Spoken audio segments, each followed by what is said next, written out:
The Anatomy of Modern Horror: How Pinhead Became Cinema's Most Philosophical Monster. The horror genre has produced countless iconic villains, from masked slashers to supernatural entities that haunt our dreams. Yet among this pantheon of terror, one figure stands uniquely apart, not for mindless violence, but for calculated philosophy.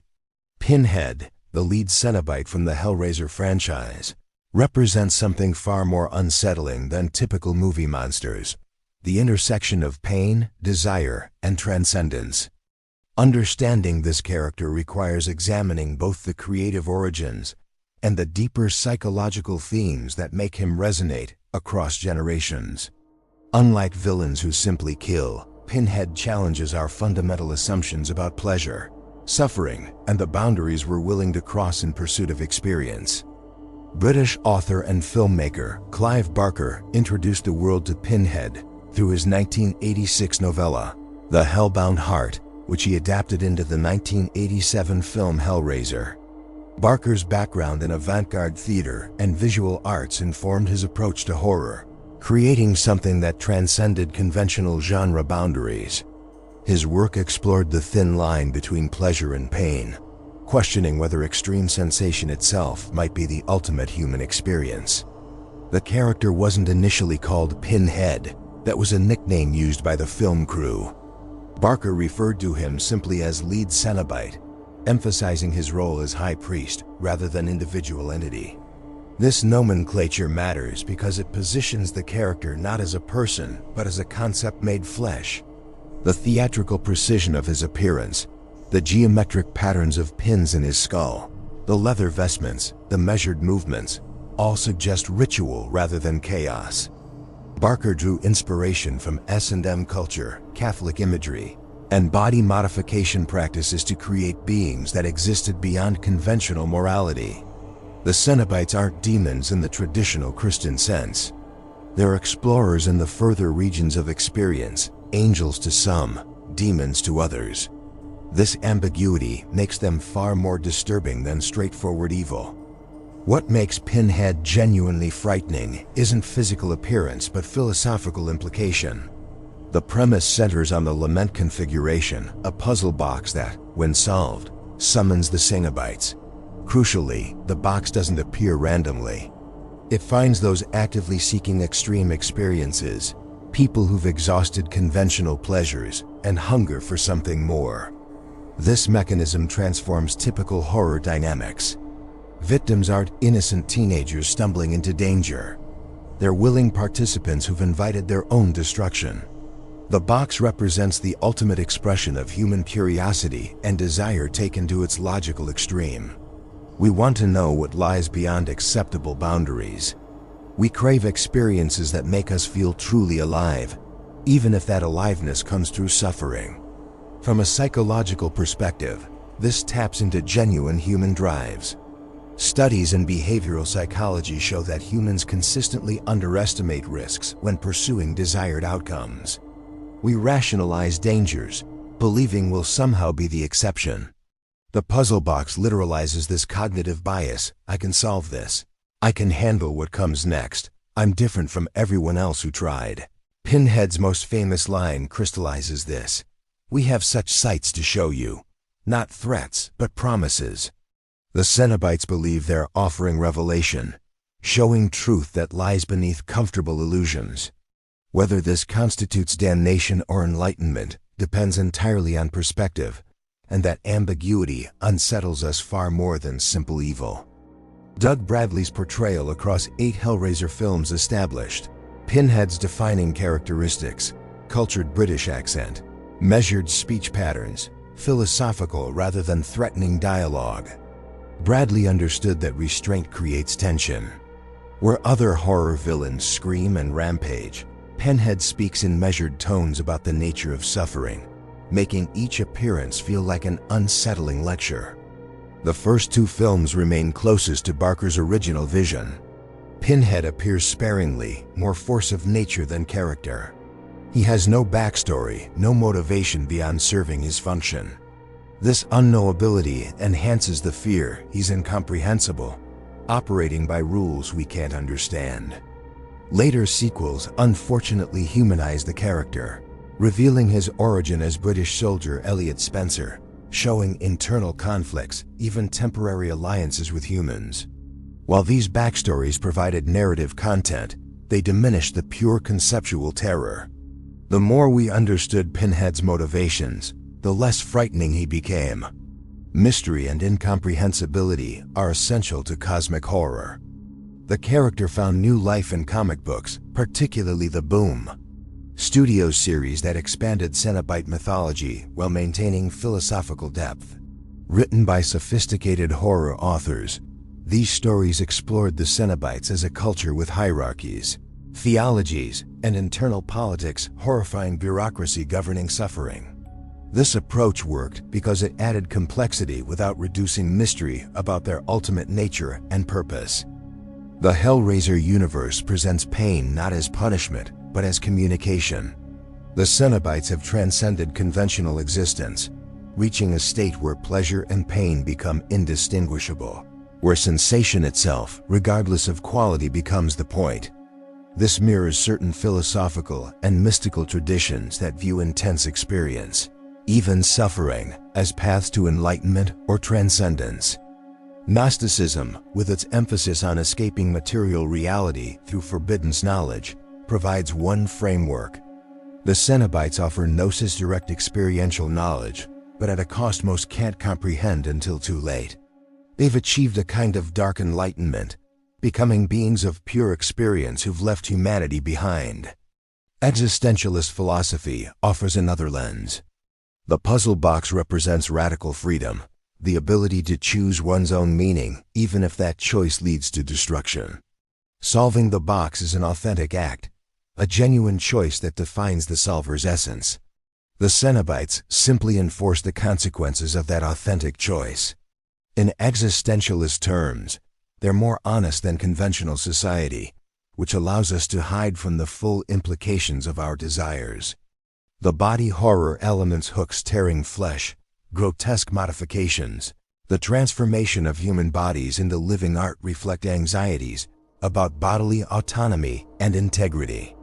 In an age of increasing body modification, plastic surgery, and transhumanist ideals, the Cenobites ask, how far is too far?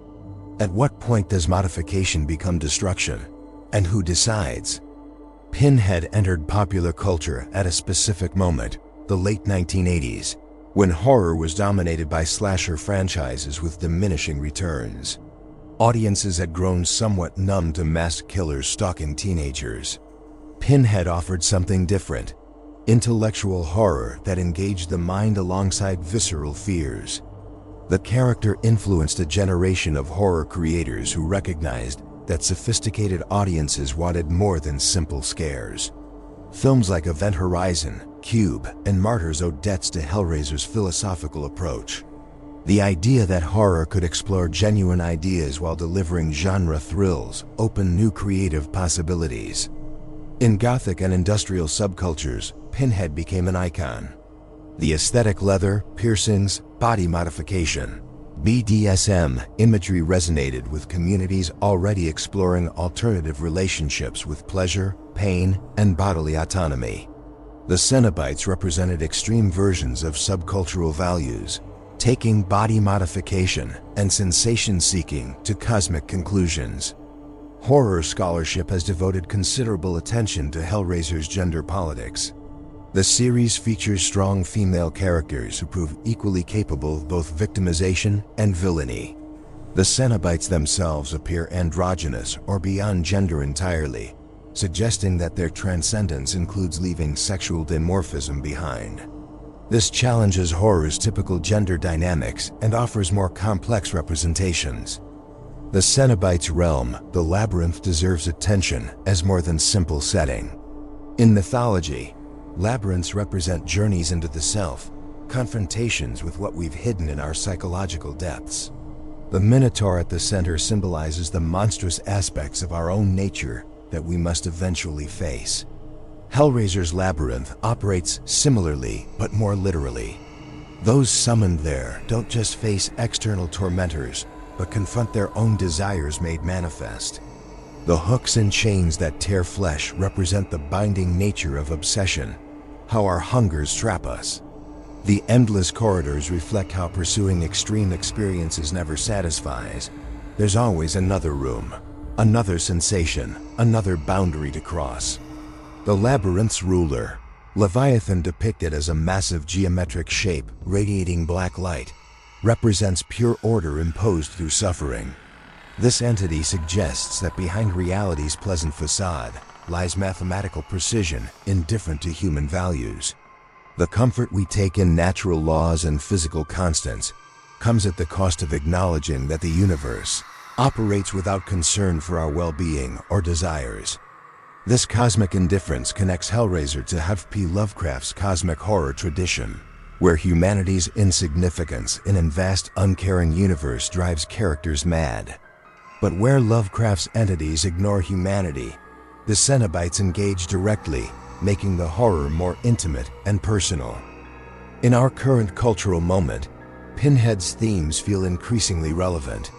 We live in an age of addiction to stimulation, social media dopamine hits, binge-watching streaming content, constant connectivity that never quite satisfies. The puzzle box metaphor resonates with our compulsive relationship to technology and experience. We keep swiping, clicking, consuming, always seeking the next hit of sensation. The character also speaks to contemporary debates about consent, boundaries, and extreme experiences. The Cenobites only come when summoned. They require invitation, active participation in one's own destruction. This raises questions about personal responsibility and agency. If someone genuinely chooses their own suffering, fully informed of consequences, does that choice deserve respect even if it horrifies observers? Body modification culture has exploded since the 1980s, with tattoos, piercings, and surgical modifications becoming mainstream. The Cenobites' extreme modifications seem less fantastical and more like disturbing extensions of real trends. They force us to consider where enhancement ends and mutilation begins, and who gets to define those boundaries. The character's philosophical approach to suffering also resonates in an age of wellness, culture, and positive thinking. Pinhead represents the shadow side of self-improvement, the dark recognition that growth often requires pain. That comfort can be stagnation. He embodies the unsettling truth that meaningful transformation frequently hurts, and that we can't always distinguish between beneficial and destructive pain until after the fact. From a filmmaking perspective, Pinhead demonstrates how restraint creates more powerful horror than excess. The makeup, designed by Bob Keane and Jeff Porteous, achieves striking effect through geometric precision rather than grotesque randomness. The pins form patterns suggesting ritual significance, deliberate design rather than spontaneous damage. This implies intelligence and purpose, making the character more threatening than simple monsters. Doug Bradley's performance choices proved equally important. His background in serious theater informed his approach. He treats every line as meaningful, delivering philosophical monologues with genuine conviction. This commitment sells the character's belief system, making the Cenobites feel like genuine religious figures rather than Halloween costumes. The sound design contributes significantly to the character's impact. The chains that accompany Cenobite appearances create auditory dread before visual reveal. Christopher Young's score blends choral elements with industrial sounds, suggesting corrupted sanctity. These choices tell audiences that we're witnessing something that believes itself sacred, however twisted that sanctity appears to human eyes. The 2022 Hellraiser reboot on Hulu attempted to reimagine the mythology while respecting original themes. Jamie Clayton's Portrayal presented a different take, more otherworldly, less human in mannerisms, emphasizing the Cenobites' alien nature. Early responses suggested audiences appreciated the return to serious horror themes after years of diminishing sequel quality. This revival demonstrates that strong conceptual foundations support reinterpretation across eras. The core idea is desire leading to destruction, the pursuit of extreme experience, The ambiguity between pleasure and pain remain relevant because they address fundamental human drives. Each generation can find new meanings in these themes while maintaining essential elements that make the character recognizable. Horror as a genre thrives on addressing contemporary anxieties through fantastic metaphors. Pinhead endures because the anxieties he embodies never disappear. We'll always struggle with desire's potentially destructive nature, wonder about boundaries we should or shouldn't cross, and fear that our appetites might consume us. As long as these concerns persist, the character remains culturally vital. Ultimately, Pinhead functions less as traditional villain and more as dark mirror reflecting humanity's shadow aspects. He represents desires we acknowledge only privately, curiosities we suppress, the appeal of transgression despite knowing consequences. The puzzle box appears to those who've already decided to cross lines. The Cenobites simply enforce what their summoners have already chosen. This makes Pinhead more psychologically complex than monsters who simply represent external threats. He embodies internal conflicts made external, the part of us that wants to know what lies beyond comfortable boundaries, that finds prohibition enticing, that suspects conventional pleasure might be inadequate compared to more extreme experiences. For audiences aged 35 to 60, who've lived long enough to understand how desires evolve and intensify, how earlier satisfactions lose potency, how curiosity persists despite wisdom cautioning restraint, this resonates deeply. We've all felt the pull of destructive choices, known the seductive appeal of things we shouldn't want. Pinhead literalizes these internal struggles, making him more relevant with age rather than less. The character's enduring power lies in forcing uncomfortable self-reflection. When we watch Hellraiser, we're not just safely frightened by external threats. We're confronted with the question, would we solve the puzzle box? Could we resist that curiosity, that promise of sights beyond normal experience? The honest answer might disturb us more than any horror movie monster. This is why Pinhead remains one of cinema's most sophisticated and psychologically rich horror creations. He doesn't just scare us. He makes us question ourselves, and that's far more unsettling than simple fear. In the end, the real horror isn't what the Cenobites do to their summoners, but what the summoners reveal about human nature by inviting them in the first place. We have such sights within ourselves, and sometimes it takes a monster to show us what we've been hiding.